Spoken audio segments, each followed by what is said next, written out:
Hey guys, இந்த video பார்த்தீங்கன்னா டே 3 Kerala Kannur video தாங்க. நான் ஃப்ரெண்ட்ஸோட எங்கே போயிருந்தேன்னு பார்த்தீங்கன்னா கண்ணூரில் இருக்க செயின்ட் ஆஞ்சலோ ஃபோர்ட்டுக்கு தாங்க போயிருந்தேன். என்ட்ரன்ஸில் டிக்கெட் வாங்கிட்டு வெளியவே மேப் டிஸ்பிளே பண்ணியிருந்தாங்க. அது பார்த்துட்டு உள்ளே போயிட்டோம். ஆஞ்சலோ ஃபோர்ட்டை கண்ணூர் ஃபோர்ட் அப்படி இல்லைன்னா கண்ணூர் கோட்டான்னு சொல்லுவாங்க. இது வந்து அரேபியன் சீயை வந்து ஃபேஸ் பண்ணி இருக்கு.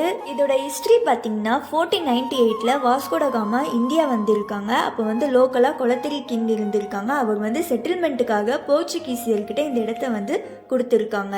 அவங்க வந்து 23 அக்டோபர் 1505 அப்போ போர்ச்சுகீசியர் லீடரான பிரான்சிஸ்கோ டி அல்மெய்டா அவரோட பெர்மிஷன்ல இந்த இடத்துல ஃபோர்ட் கட்டுறதுக்கு வந்து ஸ்டார்ட் பண்ணியிருக்காங்க.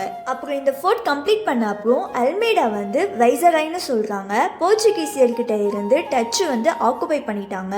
டச்சு கவர்மெண்ட் என்ன பண்ணியிருக்காங்கன்னு பார்த்தீங்கன்னா அரக்கலோட அல்லி ராஜா கிங்குக்கு சேல் பண்ணியிருக்காங்க. அதுக்கப்புறம் பிரிட்டிஷ் வந்து அதை சீஸ் பண்ணி மிலிட்டரி ஸ்டேஷனா யூஸ் பண்ணியிருக்காங்க. ஃபோர்ட் கண்ணனூர் கண்டோன்மெண்ட் ஏரியான்னு மென்ஷன் பண்ணியிருக்காங்க. இது மட்டும் இல்லாம 2015 1000 கணக்கான கெனான் பால்கள் இதோட 4 பெர்மிசஸ்ல கிடைச்சதுன்ட்டு ரெக்கார்ட் மெயின்டைன் பண்ணியிருக்காங்க.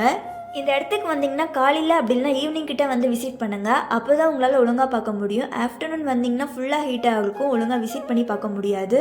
இந்த பிளேஸ் பார்த்தீங்கன்னா வெளியே எவ்வளோ ஹீட்டாக இருந்தாலும் சரி இந்த ரூமோட டெம்பரேச்சரே வந்து கூலிங்காக தான் இருக்குது. இது வந்து தனித்தனி பிளாக்காக இருக்குது. அது மட்டும் இல்லாமல் இந்த பிளேஸ் வந்து மிலிட்டரி பர்பஸ்க்காக இதை யூஸ் பண்ணியிருக்காங்க. இந்த பிளாக் பக்கத்தில் ஸ்டெப்ஸ் மேலே ஏறி போனீங்கன்னா பேக் சைடு வந்து ஃபுல்லாக இந்த சி வியூவே பார்க்க முடியும். இந்த ஃபோர்ட்டில் லைட் ஹவுஸ், பீரங்கிகள், ராணுவ முகாம்னு நிறைய விஷயம் பார்க்க முடியும். இந்த பிளேஸே ரொம்ப நீட் அண்ட் கிளீனாக ப்ராப்பராக மெயின்டைன் பண்ணிட்டு இருந்தாங்க. இந்த ஃபோர்ட்டை நீங்கள் இதுக்கு முன்னாடி விசிட் பண்ணியிருந்தீங்கன்னா கீழே கமெண்ட் பண்ணுங்க. இந்த வீடியோவை உங்கள் ஃப்ரெண்ட்ஸுக்கு ஷேர் பண்ணி இந்த பிளேஸை கண்டிப்பாக விசிட் பண்ணுங்க. இந்த வீடியோ உங்களுக்கு யூஸ்ஃபுல்லாக இருக்கும்னு நினைக்கிறேன். அடுத்த வீடியோவில் பார்க்கலாம். Tata, bye bye.